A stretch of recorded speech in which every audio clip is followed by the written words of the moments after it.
Information minister कह रहा है कि इमरान खान अच्छा है और हम आपस में नहीं लड़ना चाहते और कौमी यकजहती की बात कर रहा है इंफॉर्मेशन मिनिस्टर कौमी असेंबली में खड़ा होकर।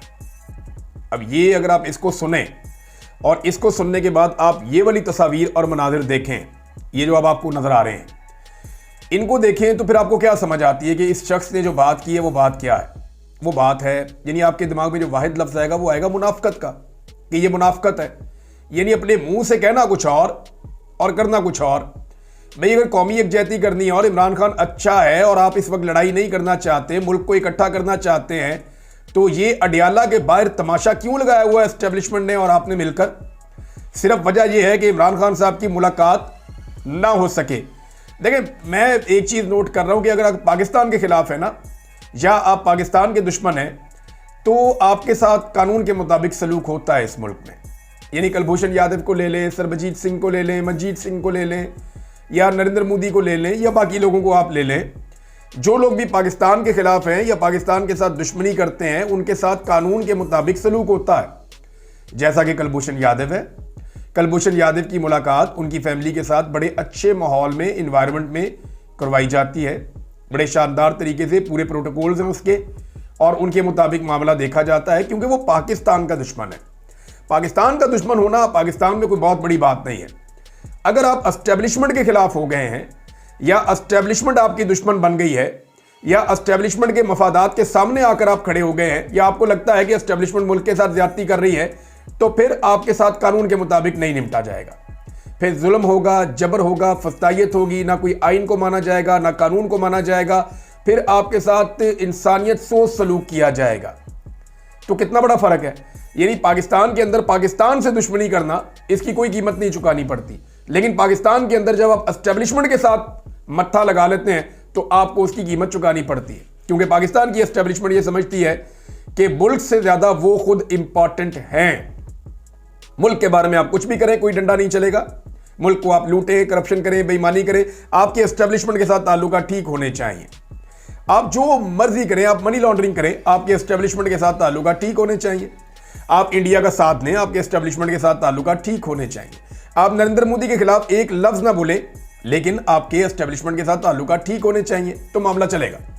लेकिन अगर आप नरेंद्र मोदी के खिलाफ भी बोलें, आप जितने मर्जी ईमानदार हैं, जितने मर्जी मुहिब वतन हैं, आप पाकिस्तान के लिए जान भी कुर्बान कर दें अरशद शरीफ की तरह, लेकिन अगर आपकी एस्टेब्लिशमेंट के साथ मुखालफत हो गई है, तो फिर आप गद्दार भी हैं और आपके खिलाफ हर तरह की वो फस्तायत और जबर और जुल्म किया जाएगा जिसका आप तसव्वुर भी नहीं कर सकते।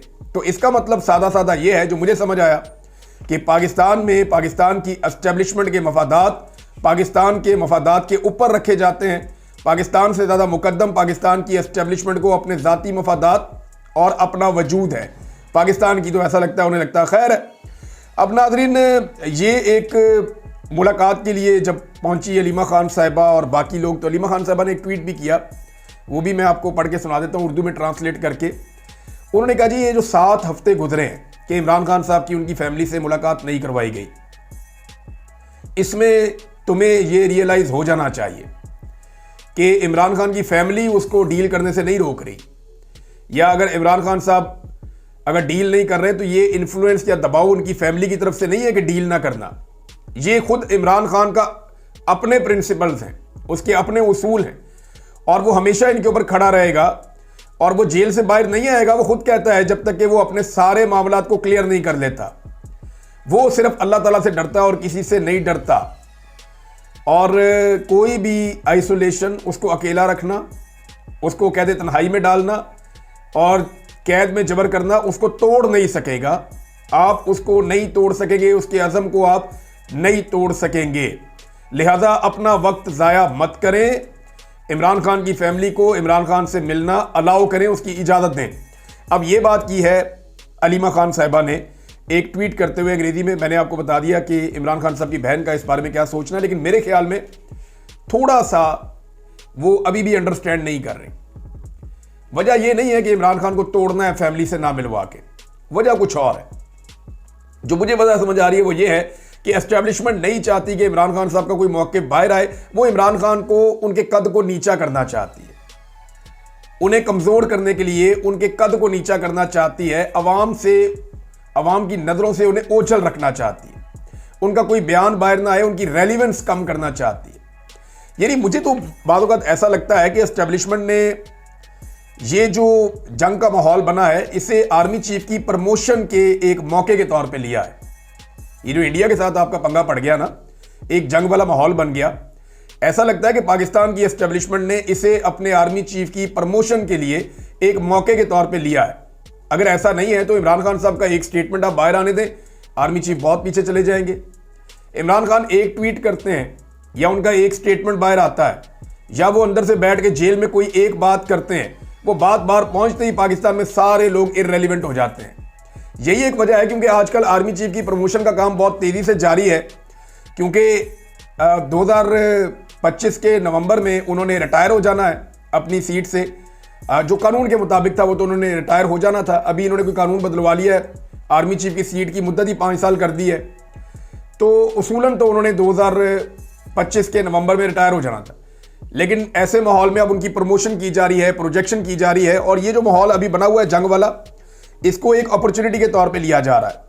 मुझे तो कभी ऐसा लगता है कि पाकिस्तान की रियासत बाय डिज़ाइन भारत को सपोर्ट कर रही है। और पहले तो देखें ना, नंबर एक बात तो ये है कि जो भारत की तरफ से ललकारा गया नरेंद्र मोदी की तरफ से, उस ललकार का जवाब ही नहीं दिया। ना नवाज शरीफ ने, ना शहबाज शरीफ ने, ना मरियम ने, शरीफ खानदान में से किसी ने जवाब नहीं दिया। मोदी को जवाब देते हुए वो डरते, मोदी को वो जवाब दे नहीं सकते। हत्ता के हालात यहां तक पैदा हो गए हैं कि अगर आप मोदी के खिलाफ खड़े होकर कौमी असेंबली में तकरीर करें तो आपकी तकरीर भी नहीं चलाई जाती, वहां पे कट लगा दिया जाता है। आप इंडिया की, मोदी की, भारत की बात करें, आबी जारहियत की बात करें, आप इन चीज़ों पे जैसे ही बात करते हैं कौमी असेंबली के अंदर आपकी तकरीर काट दी जाती है पोजीशन की। वो ये गिला कर रहे हैं। साहबजादा हामिद रजा साहब ने इस पे ट्वीट करके बताया कि पीटीवी पर मेरी तकरीर किन अल्फाज की वजह से रोकी गई, जरा ये सुने आप। मोदी रास्कल है, गुजरात का कसाई है, बेशरम और बेगैरत है, मुसलमानों की नस्लकुशी में मुलव्वस है, और मोदी को बगैर वीजा जाती उम्रा बुलाकर पग पहनाने वाली शरीफ फैमिली के मुंह से अब तक क्यों एक लफ्ज नहीं निकला। यह है मेरी कौमी असेंबली की तकरीर के वो चंद अल्फाज जिनकी वजह से पाकिस्तान टेलीविजन पर मेरी तकरीर रोक दी गई। किस कौमी यकजहती की बात करते हैं? उमर अयूब खान, अली मोहम्मद खान, आदिल बज़ई, और मेरी तकरीर सिर्फ इसलिए लाइव कट कर दी गई, नहीं सुनाई गई कि वो हिंदुस्तान के खिलाफ थी और इमरान खान को एपीसी में बुलाने पर थी। अब सवाल है, कौन है वो इंडिया का यार जो ये बातें नहीं सुन सकता?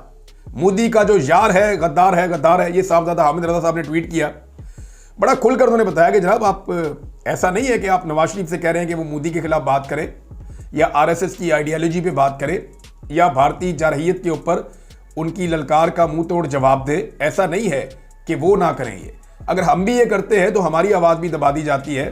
यानी एक तरह से रियासत शायद ये साबित कर रही है कि आप जवाब दें ही ना मोदी की ललकार का या भारत की जारहियत का।